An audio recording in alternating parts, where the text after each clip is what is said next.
bir tral.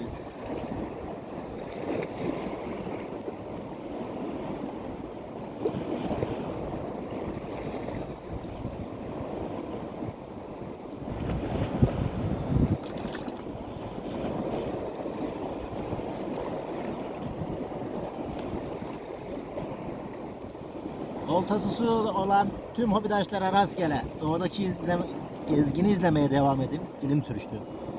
Abone olmayı unutmayın. Her şey bu kanalda tam doğal.